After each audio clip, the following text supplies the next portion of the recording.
Rabbi, wow, what an amazing view you get from this vantage point in our synagogue. I see these beautiful windows with the sun's rays coming through and the light just beaming. And I see that one glass over the entrance to the sanctuary, red and blue hues just begging to be admired. And I see the shulchan, a place of honor and respect. And if I turn, I see our Aron HaKodesh, the most holy place in our synagogue. It's our beautiful ark, and it holds our sacred Torahs. I look out at the sanctuary, and I see the seats once again filled with people. These are the people that I love and I worship with. And I look out to the middle section on the left-hand side. But sadly, she's not here. And my heart is filled with love and loss. And I'm here today to change that picture. And I implore you to honor Ruthe as we dedicate our Sisterhood Shabbat to the memory of our dear friend, Ruthe Goldstein. Ruthe grew up in the shul. She had sisterhood in her blood. Her mother, Bea Katzman, and her sister, Judy Blumenau, and Ruthe were all past presidents of Sisterhood. It was genetic. To her, it just came naturally. Ruthe loved Shabbat, our services, the lunch afterward, and the kugel. Ruthe was an amazing kugeler. It was one of her favorite sisterhood activities. And of course, she liked kibitzing and talking with her friends and her family after the service, and her Zedek family as well. Oh boy, I'm going to really miss those days of kugeling and maj, and making lunches together. But every Hanukkah, I will recall the hours that we stood in the Sisterhood kitchen making latkes. It takes a long time to make 400 latkes. Ask Judy, she'll tell you. But it was our pleasure to leave behind the Hanukkah smell of the frying latkes in the Sisterhood kitchen. We both walked away reeking with oil, our facial muscles hurting from smiling so much. We had such a good time. Ruthe was a loving and a caring person. I know this sounds strange, but now I want to talk about trees. Ruthe was a Jewish arborist. She knew everyone's family tree.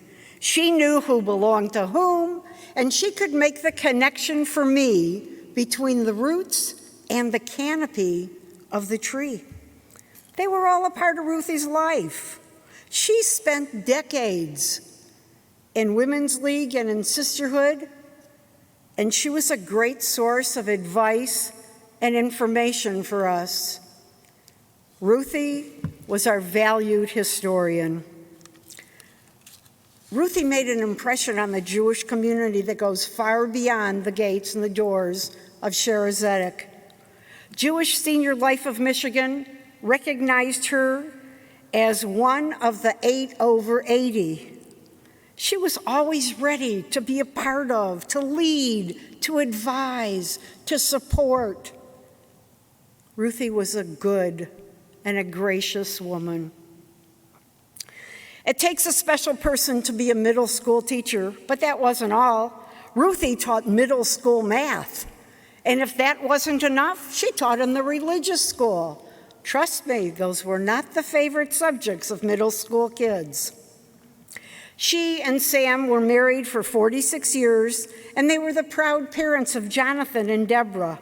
She was also a grandmother and a great-grandmother. She was an educator, a leader with good direction, and a hard worker. Ruthe was a special person. Ruthe loved Judaism. It was included in almost every aspect of her life. It was important to her. So today, we remember a woman of honor, of goodness, and hard work. A woman ready with advice and ambition. A loving and caring individual who led not only our shul, but several Jewish organizations in the community. B'nai B'rith Women, the Jewish Historical Society of Michigan, and the Zeckelman Holocaust Memorial Center. Those are just a few. She was a docent, a president, a kugel maker, a teacher, an organizer, a docent, in person and virtually. And she was a visionary. She was an involved woman. Ruthe loved her family and her community. So now all of you can see what I see. I see what an amazing woman Ruthe was. Thank you all for being here today and being a part of our tribute to Ruthe Goldstein. Our Ashes Chayil Ruthe would be so proud of having a Sisterhood Shabbat dedicated to her. May Ruthe rest in peace, and may her memory forever be a blessing. Amen. Thank you very much, Eileen. We turn now to another Eshet Chayil, Janet Pond, who will offer words of memory for Kim Levin, Sisterhood President.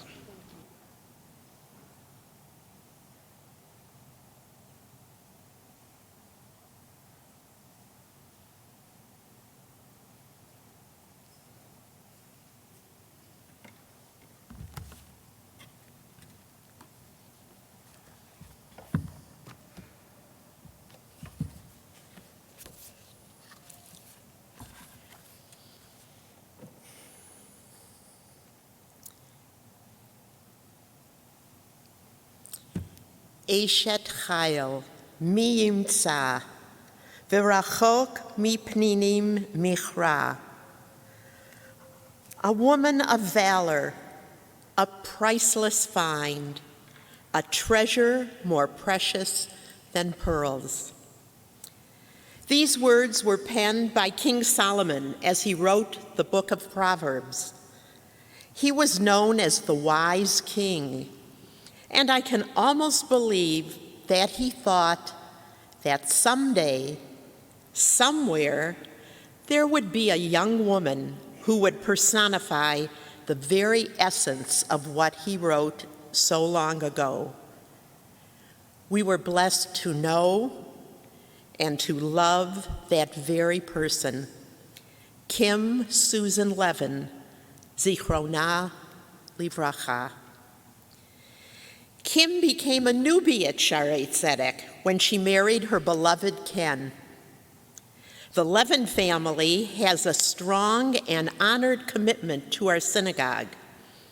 Her mother-in-law, Shaarey, of blessed memory, was very active in the sisterhood, having served on its board in so many important capacities.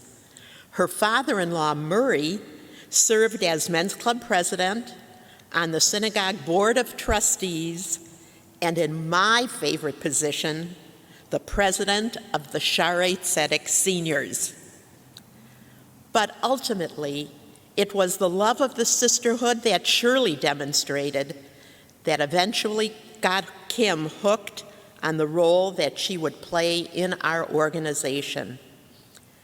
I actually first met Kim when she was a Beth Hayeled mom, as she brought Emily and then Daniel to our B'nai Israel location.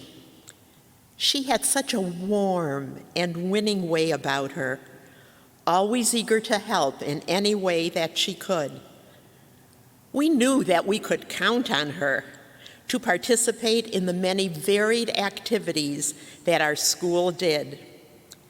She was a true Beth Hayeled mom. I could see that Kim was going to go places in Shaarey Zedek. She was focused on what needed to be done, and her organizational skills were beyond compare. And sure enough, that is what happened to our great benefit. Kim rose in the ranks and became our sisterhood president. I'd like to share a personal story about my relationship with Kim. One day in early 2020, I got a telephone call at home. I could see that it was from a Levin. I could not imagine what it was all about or who this Levin actually was. In fact, to be honest, I almost didn't answer the phone. But some little voice said, "Okay, Janet, you'd better pick this one up." On the other end of the line, I heard, "Hi, Janet, it's Kim Levin. How you doing? Isn't it beautiful today?" And actually, it really was. After a little more small talk, she said, "I'll bet you're wondering why I'm calling you today." And I'm thinking, okay, here comes the fundraising pitch. And then she said, "I wanted to let you know that Sisterhood had selected you to be its Woman of Distinction for this year." For a few seconds, there was total silence. And then I burst into tears. I was so touched to receive such an amazing honor. And then, as you know, COVID hit with a bang, and the luncheon that had been planned for May was postponed for October and then finally canceled. And then I got another phone call. "Well, Janet, we're not going to be able to have the luncheon, but we have an idea." And this was from Kim Levin, Kim Broner, and Lori Silverstein. And they had this idea that they would have a drive-by at Shaarey Zedek. And people could come and say, "Janet, we love you, we're so happy," and everything. And I thought, this is not what I want. I thought just having the honor of being asked would have been more than enough for me. In fact, I called one of my friends and I said, "They're thinking about doing this." I said, "Maybe we'll be lucky, we'll get 10 cars. And she said, "I've got an idea. I'll drive one car and my husband will drive another one, so that might work." By the way, in my description of words about Kim Levin, did I ever use the word persuasive?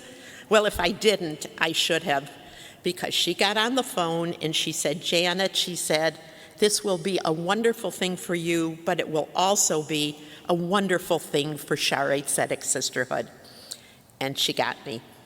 And so on a cold, windy morning on October 18th, 2020, standing outside of Shaarey Zedek with me and so many of the members of the committee and sisterhood that are here today was Kim, smiling and so excited at the huge turnout.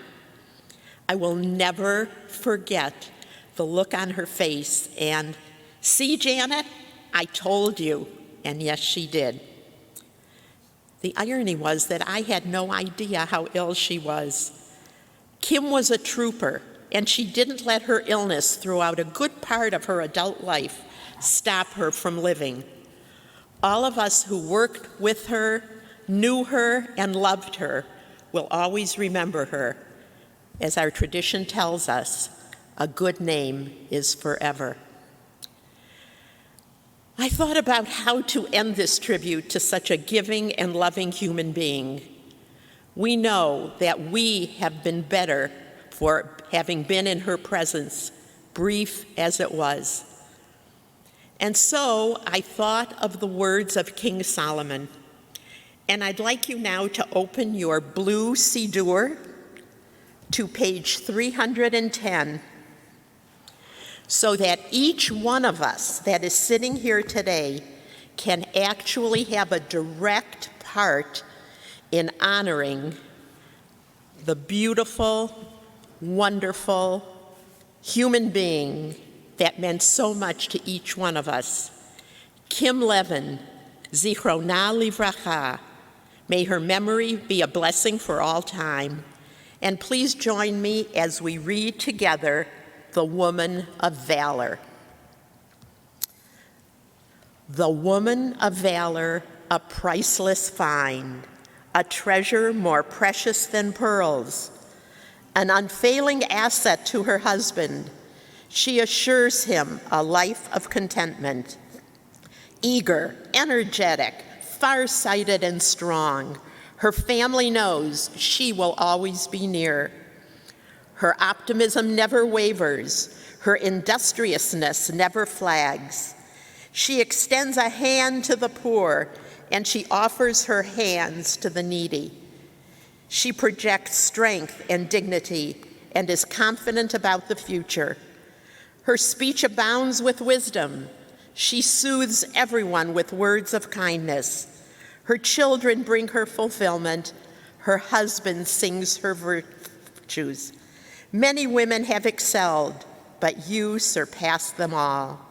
Charm is a mask and beauty is vain, but a righteous woman is deserving of praise. Her handiwork attests to her merit. All her actions bring her honor. Shabbat Shalom. Thank you, Janet. In addition to remembering